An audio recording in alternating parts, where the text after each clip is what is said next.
It is said that culture is a living, breathing thing, and that it lives with us, but does not die with us. For it was the Egyptians that believed one died twice. Once when you stop breathing, once when people stop breathing your name. So can it be so that there are aspects of our shared past that are not quite dead yet? As long as we utter their names, will their deathly whispers still lurk behind us in the shadows at all times? Perhaps it is so with ghosts more than anything else. Perhaps the more we tell a ghost story round the campfire, the more they'll keep haunting us and lurking in the shadows, just shy of the light from the flames. So, if you wish to learn more, do join me as I regale you with the legends and myths and horrors of the past that still live on through our words, haunting our minds, reaching out and touching us, but be warned. For as I'm being mostly metaphorical, some of the more true believer-minded denominations of this parish should be prepared. Many of these tales are not for the faint of heart. Some may unnerve you, unsettle you, some may even put you at great hazard for having heard them at all, and continuing to walk about these streets knowing that figure in black on the cobblestones in the foggy haze of the autumnal sunset may be more than a usual passer-by. And now you've seen him. And now he's seen you. And now he knows you've seen him. You sure you want to continue? Then let's get started. To start us off, I will recite something that I believe to be the most perfect literary representation of this state, where the haunting power of time long since past hangs over us, superseding the joy and life it once had in the early days of yore. In the greenest of our valleys, by good angels tended, once a fair, stately palace, radiant palace, reared its head. In the monarch thought's dominion it stood there, never a seraph, spread opinion over fabric half so fair. Banners, yellow, glorious, golden, on its roof did float and flow. This, all this, was in the olden time, long ago. And every gentle air that dallied in that sweet day along the ramparts, plumed and pallid, a winged odour went away. Wanderers in that happy valley through two luminous windows saw spirits moving musically to a lute's well-tuned law, round about a throne where sitting Porphyre Regine, in state his glory well befitting the ruler of this realm, was seen. And all with pearl and ruby glowing was the fair palace door, through which came flowing, and sparkling evermore a troop of echoes whose sweet duty was but to sing, in voices of surpassing beauty, the wit and wisdom of their king. But evil things in robes of sorrow assailed the monarch's high estate. Ah, let us mourn, for never the morrow shall dawn upon him desolate. To begin with, let us start at the newly deemed best place to live in the country, Saffron Walden. A quaint little town with picturesque views, lovely cottages straight out of a postcard, artisan pubs and pretty little cobblestone gables. However, these aspects mask slightly more sinister undertones. Headless horsemen, ghostly monks, and faceless phantoms that reach out to grab you in the night, as well as the legends of dragons, cockatrices, and knights in shining armour. This truly is a deeply, deeply hidden gem of the esoteric.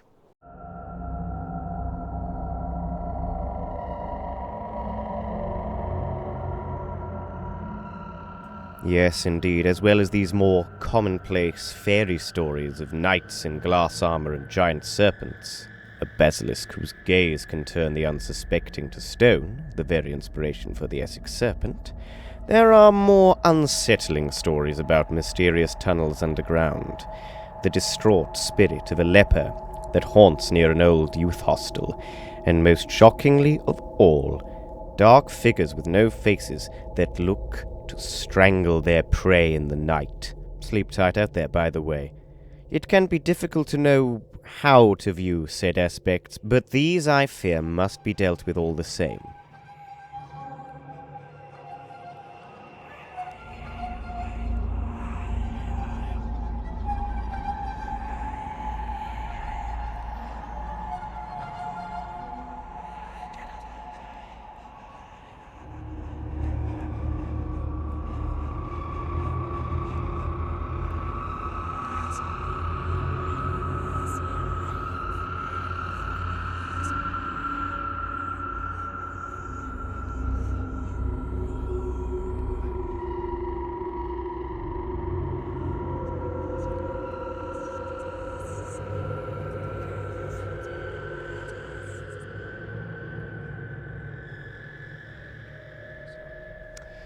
Above all others, or in this case, below, the stories of secret tunnels may be the most unsettling. Not for how explicitly strange they may be, but how implicitly so. For what use is a hidden passage, if not to hide something from someone? Or in this case, perhaps, for something to try and hide from you? And, if this is in fact the case, what could possibly be hiding down there? We shall find out.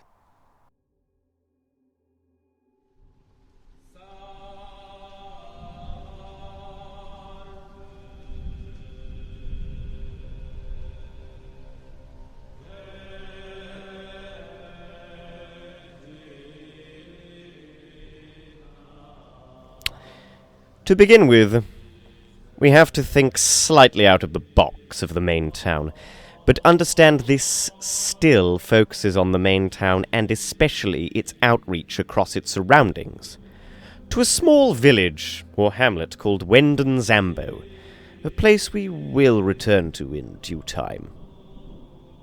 The great hulking facade of St. Mark's College, a particularly striking abandoned building that is almost the quintessential haunted house, is the site of a very strange piece of local lore.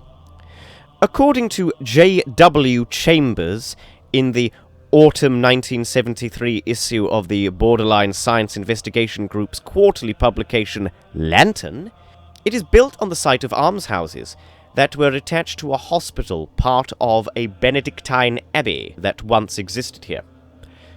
According to legend, an underground passage is alleged to run from the college to St. Mary's Church in town. Now, the possible connection to Reformation escape routes, like the infamous priest hole, could be a very viable explanation for such an odd occurrence, especially with the presence of the abbey being the original occupant of the land. This indeed does seem a sound explanation. Well, for the uninitiated, yes, of course. But once you look a little deeper, it seems a little less straightforward. One of the key landmarks in the town is a Norman castle, standing proud and defiant amidst the modernity by increments being built around it. From 19th century buildings to 21st century paved roads, and a grand museum whose grounds surround this hulking flint monster, like a pen for a beast, proudly proclaiming it to be its greatest exhibit. Though unofficially and, of course, not on the inside. Its history is discussed quite well on a plaque that sits just beside it on a grassy hill, though some lesser-known details are omitted from this, but are discussed more greatly in other publications that have been more wholly lost to time. In the Essex Field Club Journal of Proceedings, Volume 4, 1884, the old castle is discussed in a less than usual light, shall we say. For context, I'll give you a brief rundown of its appearance and structure. All that remains in the centre of the keep is the flint core of the keep, and some earthworks with the walls crumbling sadly about it. This core is a great circle that seems almost the entrance of a well of some description, though I am sure this is not the official usage for it. The publication states that some rumour of secret tunnels linked to the castle were evidently known in 1881, when old buildings on the site were being demolished and cleared away. It states as follows. After a large quantity of earth consisting of some hundreds of loads had been removed for the purposes of tracing, if possible, the existence of any subway to or from the ruin, nothing was discovered that would in any way strengthen the tradition that such underground passages ever existed. Despite failure to find these passages, at least on the first try, it still indicates that this legend had endured long enough to deem it a tradition as far back as the late 19th century. And it didn't stop there. On the official website for No. 4 High Street, Saffron Walden, it is described as a late 14th, 15th century building, supposedly once a manor house owned by Henry VIII and a residence of Oliver Cromwell. Now, there is as much evidence for this being the case as there is for the tunnels under the castle. Tradition and local word of rural unfiltered mouth. However, what continues to make this very interesting is the website's readiness to say almost exactly the same thing, but strangest of all, with an almost identical example, with one difference. The same can probably be said for the subterranean passages, said to run from the basement to the nearby St. Mary's Church. This strange local obsession with a subterranean series of walkways seems to be more than a one-off, and more like something akin to the Parisian catacombs. If at all they exist, it is indeed an oddity. Though what this suggests is, beyond them existing for more straightforward places of interest, for the clergy such as abbeys, churches and castles, they also exist to residential abodes. One may say, well, if it was owned by the king, it is more likely part of the same network for people of importance. Well, hold that thought.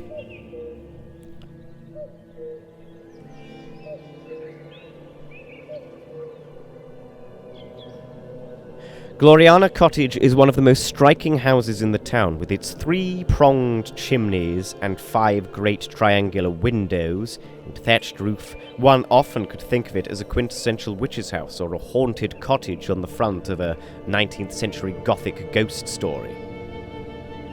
Built circa 1820 by bank manager Jabez Gibson, and also prominent figure in the canon of Saffron Walden Museum's founding, it is presumed to be a hunting lodge of some description, though I have found little information on it itself so far, and discuss it only as it pertains to this wider picture.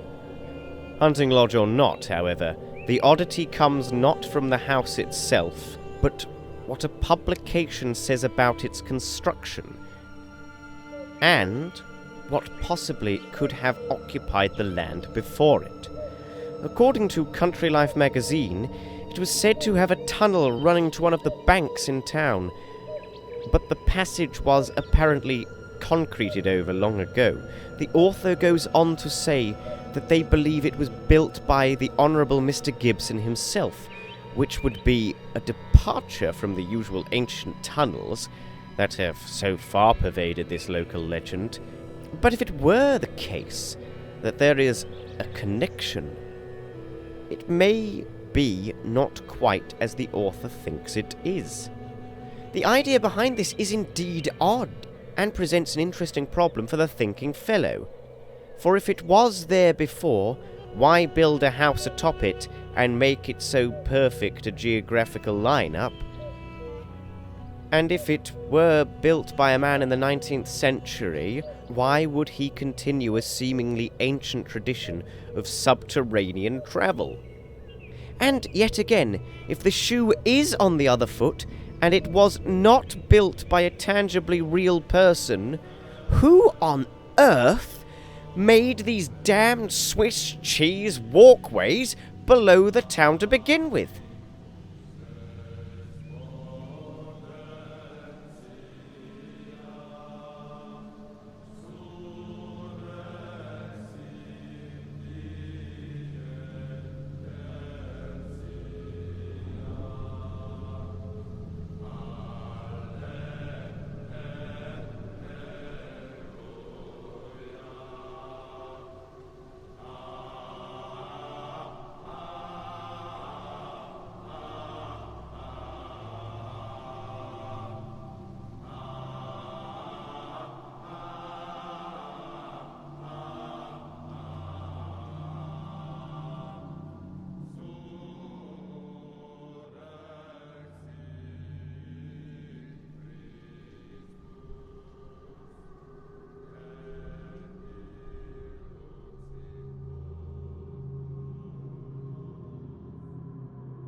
So why secret tunnels? What could possibly be hiding down there, if anything?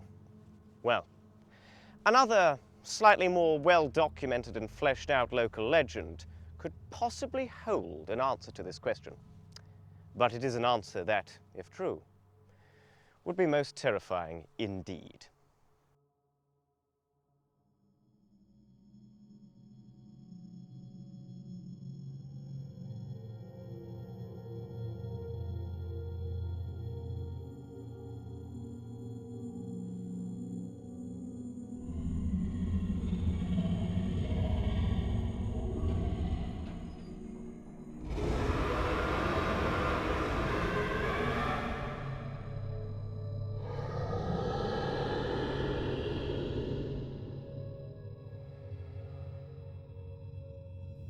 The basilisk, or cockatrice, is a mythological dragon of European and predominantly English origin, which rose from the corrupted egg of a chicken and so had a chicken's head but a snake's body. Though smaller in stature than the traditional Harry Potter 100-foot giant snake or the Hobbit's more conventional treasure-hoarding dragon, they were no less dangerous. According to legend, they had a gaze that could kill a man stone dead. In some accounts, quite literally. A truly frightening concept, but surely can't be real, right? Well, there may be some factual basis for it in a piece of local history. In 1699, town resident Robert Winstanley wrote a pamphlet on the subject.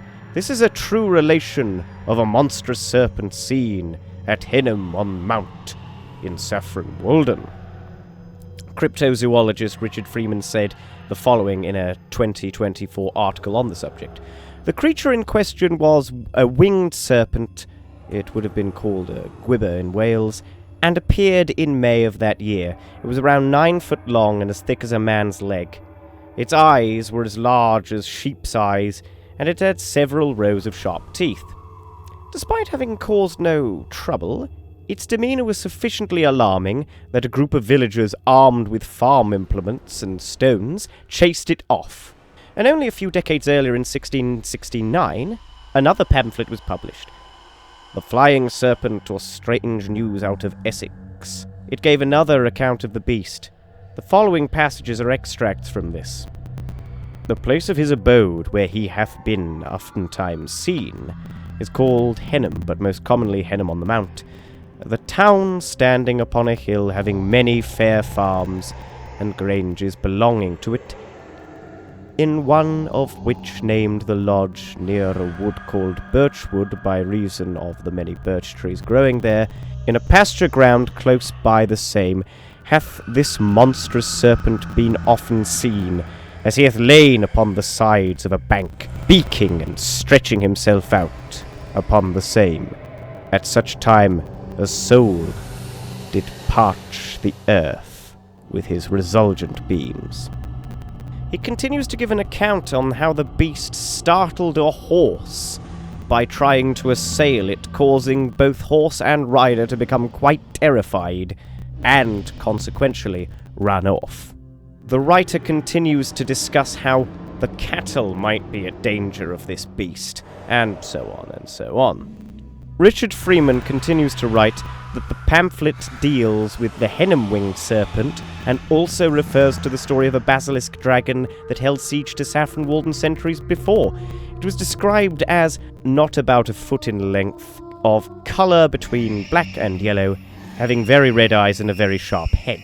It goes not winding like other serpents, but upright on its breast. This basilisk, on the other hand, seemed a little bit more dangerous than the last described. It was said to have broken stones and plants with its breath, and had killed so many people the town became quite depleted in its population. A wandering knight was said to have delivered the townsfolk from horror with the aid of its armor made of crystal glass. On seeing its own reflection, the monster died. Perhaps as the first dragon died at its own hand with the help of the glass knight, it is impossible for the second Essex serpent to be the same thing. So perhaps if they both existed, what if there's more of them? What if the tunnels hide a horde of demonic dragon entities that would rise at any given chance to devour us? What if we have our own chamber of secrets beneath the streets of the best place to live in England? If so, does this mean it's still worthy of the title? Or perhaps, given my 2 cents, even better for such a rich and historic story to be part of our culture's lifeblood.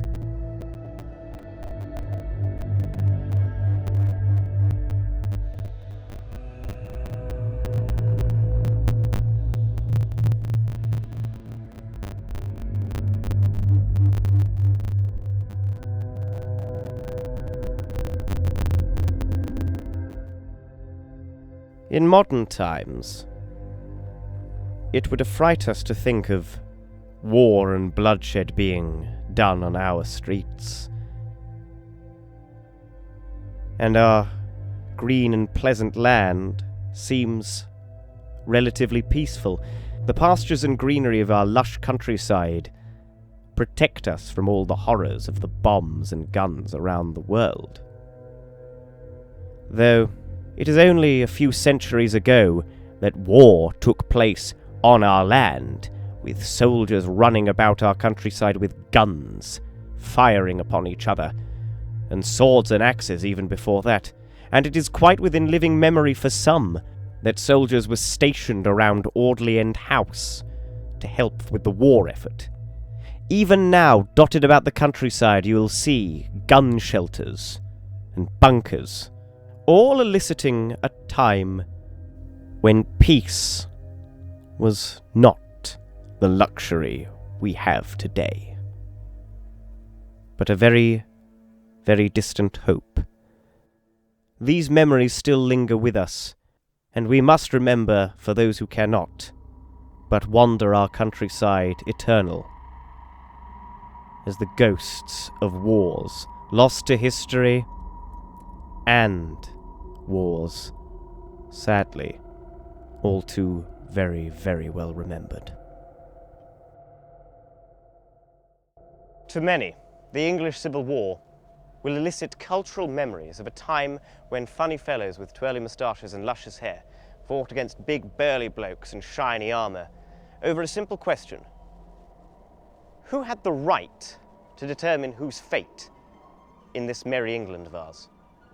Was it the king who had absolute power? Or was it the sovereignty of Parliament to determine the right of every last free-born son and daughter of this land? The conflict between the parliamentarians and absolute monarchists bloodied the streets and fields of this once green and pleasant land, watering the soil with the blood, sweat and tears of hundreds of young men. Their memory faded from view as their echoing cries faded into the night, for the sun to rise on perhaps a better day. The trouble is, can the memory of their loss be more vividly realized than we'd like to think? The Sun Inn is one of the town's most beautiful and historic buildings. With its glorious exposed beams and exquisite pargeting, representing the mythological Gog-Magog, two great warriors said to rise from the earth to protect this great nation should we need it. It is one of the quintessential images of the town's identity. It has been many things over many years. When I was younger, I always saw it as an antique shop, though sadly this is no longer the case. But years ago, as the name obviously dictates, it was an inn and boarding house, and I hasten to add, the two pargeting sculptures on the facade are far from the only warriors of old English history to have been associated with the place. The inn was used by the soldiers who fought in the Civil War. A nearby sign reads, "The 14th Century Sun Inn, Oliver Cromwell's headquarters in 1647. And so it comes as no surprise that the spectres of this conflict have been spotted in the area. A cavalier soldier said to wander the streets near the building, half illuminated in silhouette by the foggy lamplight, while his noisy footsteps are heard around the inside of the building. He is one such entity that has been seen. Though if you walk a little further down the street, you'll find more. The Sun Inn is far from the only building in this town known for its shades of war. For both it and the Cross Keys Hotel boast the spectres of a woman said to be the mistress of the late Oliver Cromwell. How very uncharacteristically impure of him. As well as this, unlike the Sun Inn, long since used for its purpose of boarding guests, the Cross Keys is still a hotel, and many guests have heard strange goings-on within its walls. The echoes of hobnailed boots thundering around the corridors from the trundling Roundhead spectres as they make their presence known. Truly, this sets a notion of a new kind of mythology to our grounds. The supernatural legends of factual history and the legend-making quality of our shared past. For in life, Cavalier and Roundhead were mortal foes. In death, they are but fellow travellers in the echoes of history, unburdened by anything mortal anymore. The same can be said for two more spectres, though these are from later wars. In the hulking remains of the Saffron Walden Hotel, now very much a ghost itself, the story of a ghostly World War I soldier remains. He would stare at guests in their beds with a look of sheer stern terror, and was indeed one of the most physical spectres present in the town. Inversely, a similar phantom of conflict was also seen at the site of a nearby airfield. Suspected to be an American airman who perished in a crash in 1943, this adds a further, more recent addition to our town's history of conflict haunting us. Though, unlike his British Tommy counterpart, this airman is a lot more striking, shall we say. He appears as a ball of flame, engulfing the poor figure as he rolls across the field in some hope of saving himself.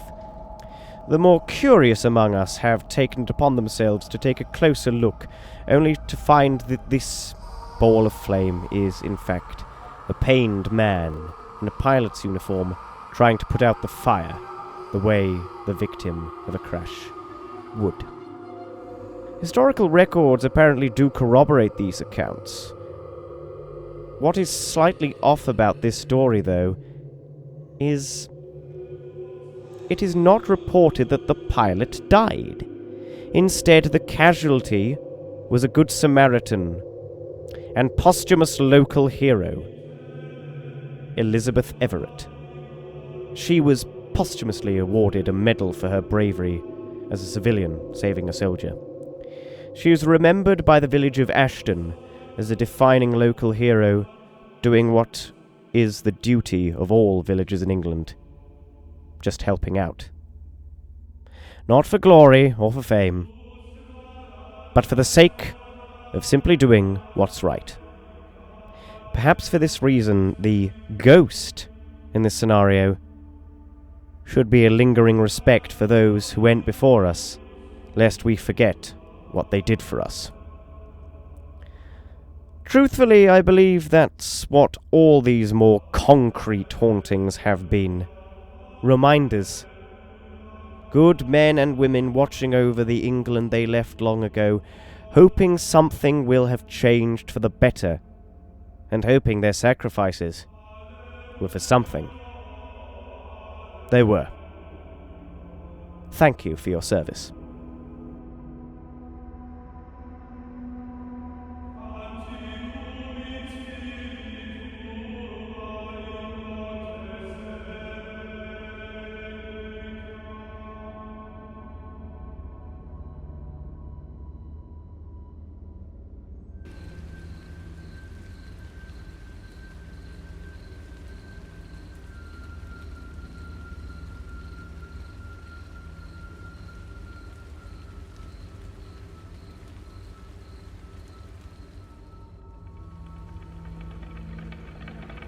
Moving into slightly more esoteric territory, the spectre of Bridgend Gardens is, well, less a spectre and more a wisp. The amorphous drift of a white smoke has been reported around the summer house, especially around 6 o'clock p.m., and an odd, eerie feeling is present. A sense that is most definitely not tangible, but still poignant. And among these old statues and hedges of finery, the odd notion of something just there, but ill-defined, is perhaps the most unsettling thing about it in general.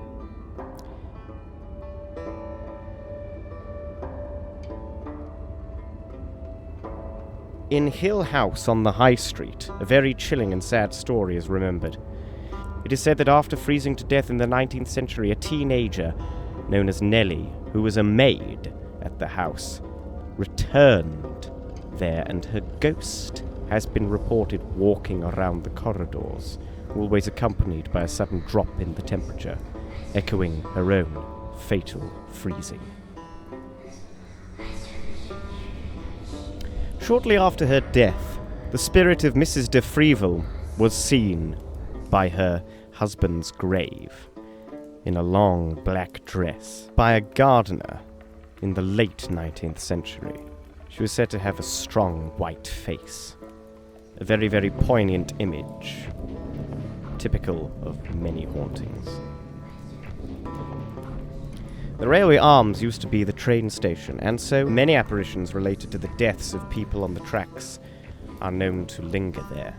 One in particular, a child supposedly tugged at the shirt of one of the people on duty at the bar. This I heard from their own mouth.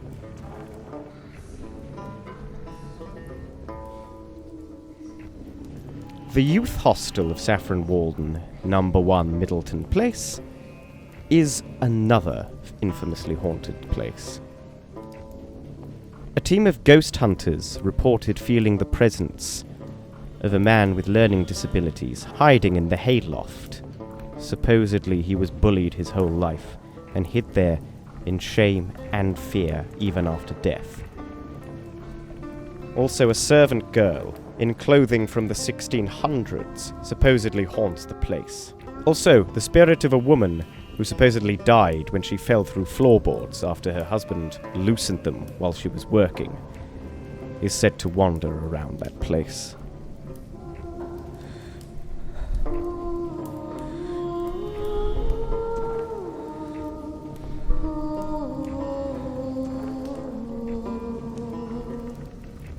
In the small village of Ashton, just on the outskirts, the myth of the drowned lady who supposedly died on a private residence pond is supposedly said to wander there. Although the date and time of this incident are said to be unknown, the haunting manifestation is recorded to be based at a defunct village pond called the Lady Well.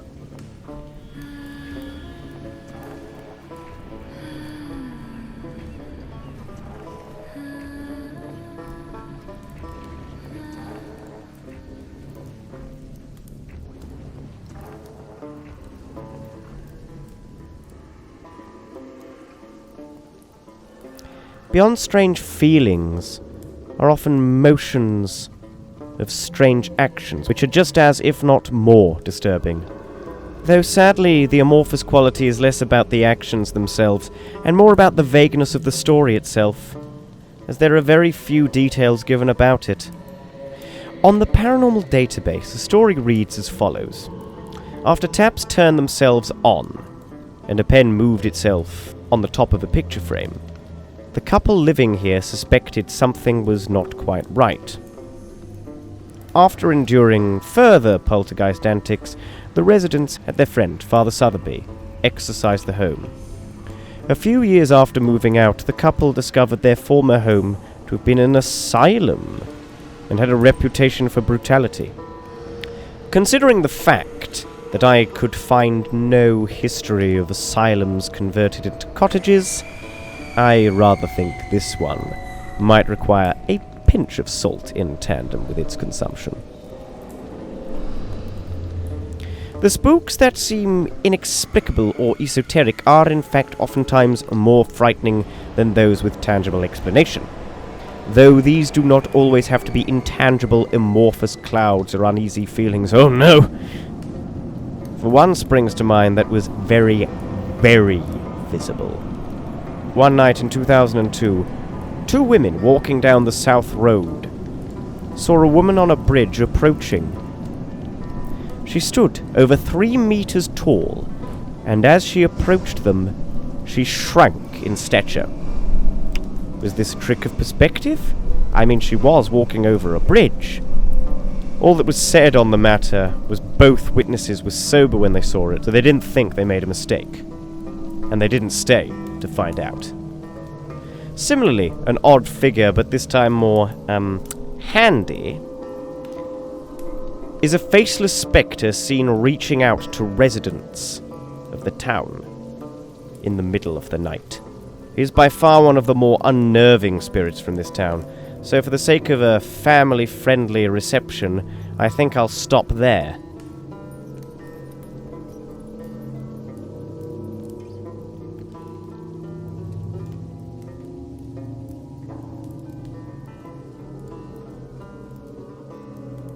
Finally, because of course this had to be mentioned, the most recognizable spook in the area is less of one single entity and more of a ceremony of multiple.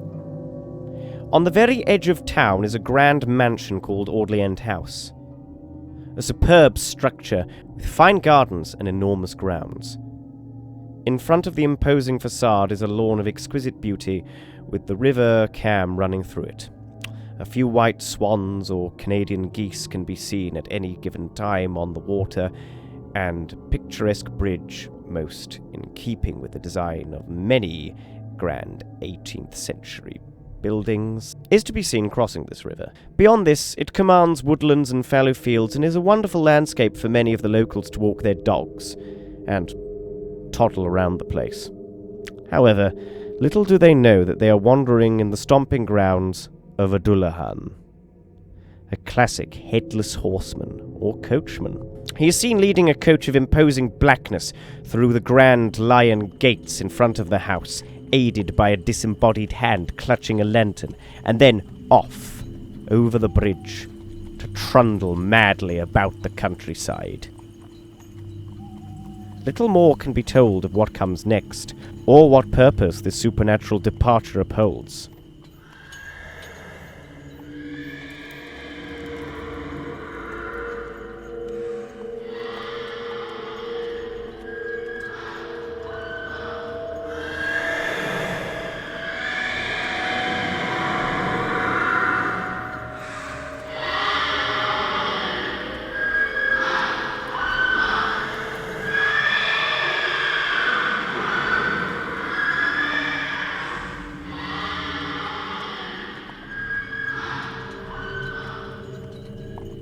The origins of this headless horseman story are rather murky, with one source even claiming that it might originate from a joke that the family told each other.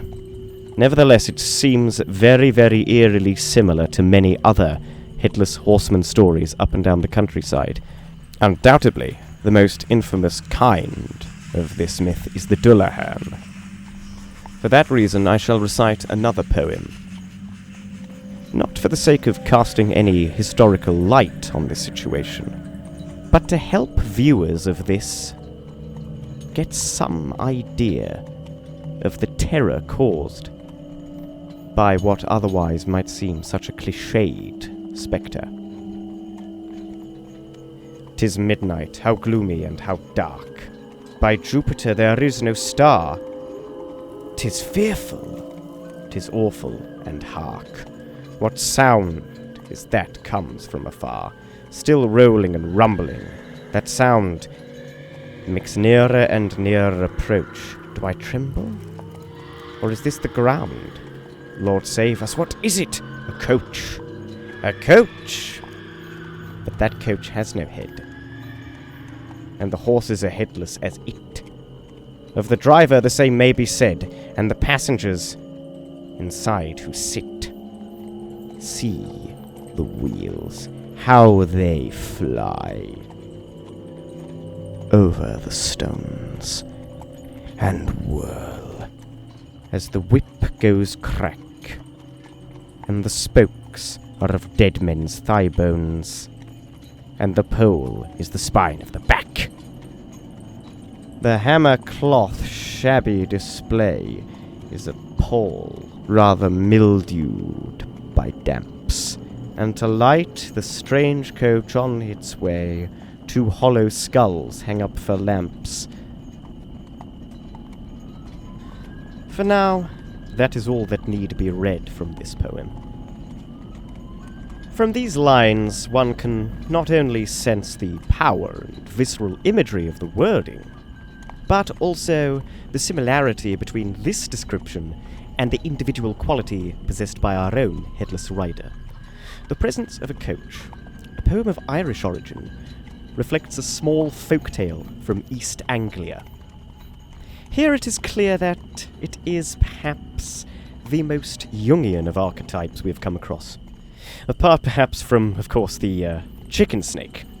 But this cultural intersection between Irish rural culture and English rural culture elicited something deeper. Much like how the cockatrice got its origins in classical Greek and Roman legend, but transferred to be a core part of the English heritage. What could the link between the two be? Is it the Irish immigrant culture, or something deeper? Is it possible that these headless coachmen really do wander our woods? It is said that the Dullahan serves the crooked dark god Crom Dub, transferring souls down to his domain. If this is true, as there appears to be no concrete evidence of a beheading upon these lands, is it possible that an emissary of the crooked god may wander our country paths? If this is so, how do we remain safe? Have you seen it? Bear in mind that if a Dullahan knows you saw him, he is likely to set upon you and kill you, so do be careful out there. As like as not, it is but a legend, and does therefore demonstrate the power of mythology and history that transcends concrete deaths and lives, as well as concrete geographic plotting. The ideas of one culture can spill over to another, landing upon their shores and bringing with them the ghosts of pilgrims and pioneers long past. The death coach is a particularly individual aspect to the Dullahan of Irish mythology, so this does seem to be a strong connection. Though, is this mere speculation on my part, as very few scholarly speculative work on this subject has been done, though it is the speculative notion that keeps the spirit of folklore alive, especially in instances of such vague origin as this. The vagueness, the lack of information, the crushing, sublime quality of doubt is what makes a monster so believable. Before I conclude this, I shall first conclude the poem I read the opening to at the beginning. In the greenest of our valleys, by good angels tended, once a fair, stately palace, radiant palace, reared its head. In the monarch thought's dominion it stood there, never a seraph spread opinion over fabric half so fair. Banners, yellow, glorious, golden, on its roof did float and flow. All this, was in the olden time long ago. And every gentle air that dallied in that sweet day along the ramparts plumed and pallid, a winged odour went away. Wanderers in that happy valley through 2 luminous windows saw spirits moving musically to a lute's well-tuned law, round about a throne where sitting Porphyre Regine, in state his glory well befitting the ruler of this realm was seen.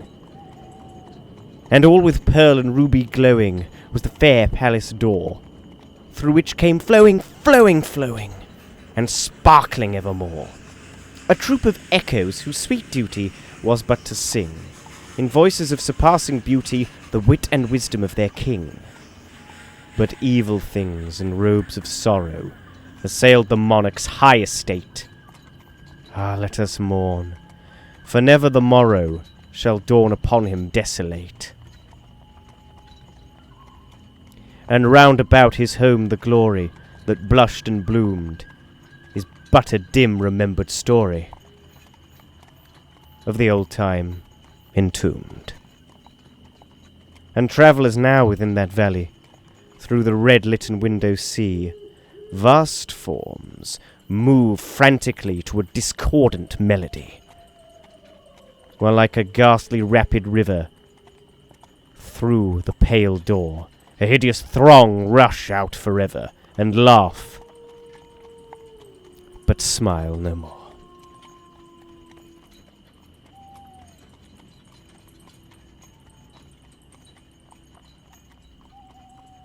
After sifting through all these different stories and learning everything I can about the surrounding area, no matter how obscure or how strange the detail may seem, or how distant it may be from the usual areas of searching for historical records, I suppose my hunt was ultimately to find out how I may prevent the existence of a haunted palace from coming to be. Do we want the spirits of our past to scream madly into the night as their buildings crumble around them, and their once proud, pluming banners and radiant, glowing robes wither into dust? Surely such a blight will have an effect on the living as well as the dead. And surely to forget is the worst crime of all. To forget is to kill something twice. To forget is to condemn the dead and the voiceless to an even bigger emptiness. And to forget is unfortunately rather commonplace. It is through forgetting that our haunted palaces turn from beautiful buildings with sordid pasts but promising futures to the wretched, hulking, howling husks that blight our valleys. And do we want future generations who stumble throughout the valley of history to encounter these thronged madmen spilling out into the night where once there was radiant chamber music and glowing, roaring fires? Or do we want some semblance of the beauty and the honour of our past to endure?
Ultimately, what is to be gleaned from all of this? What does one do with such information? Stories that inform you of little else, but the knowledge of something that might not exist. And if it didn't, you wouldn't necessarily notice it. Unless you were, of course, the poor fellow to get grabbed by the faceless phantom or see the headless horseman. But this is not necessary for cultural presence. It's not tangible. It's not rational. It's not always so outwardly empirical either. It's ethereal. It's a spirit that binds us together. That tells us there is something. There is a sense of something more, a feeling, found in a sight, a sound, a smell that, although is found through the senses, takes us beyond. The ecstatic reaction to sensory impetus that's there for its own sake. To scare or bring joy, or sadness or laughter, but ultimately simply to be. This can remind us of specific people who lost their lives for something more, or even given us a faint glimpse of what that something more might be. It haunts us, it wanders past us, forever in that land before waking and dreaming, forever wandering on the breeze passing us by, like the faint whisper in the ear or a kiss on the cheek. So next time you look upon a grand country field, see the sun high over the trees, the wind whistling along, and the scent of summer fading into autumn in the air, beware. Keep an eye out for the figure in the midst, wandering through the mist. Hear on the breeze from behind the trees the whispers of old friends and the laughter of children who have long since had their 70.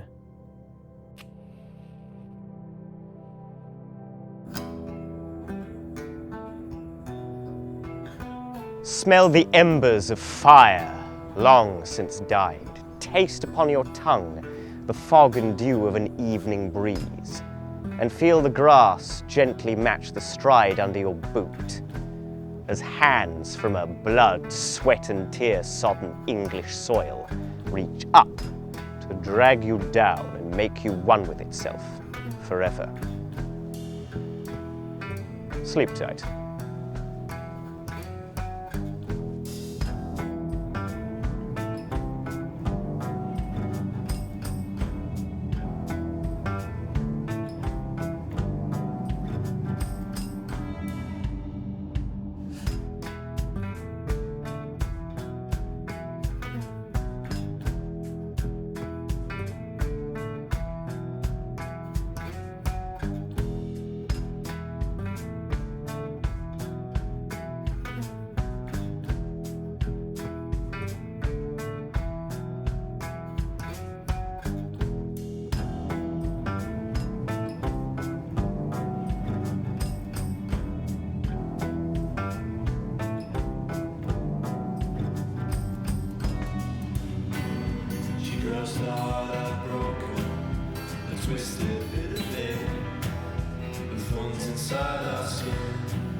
talk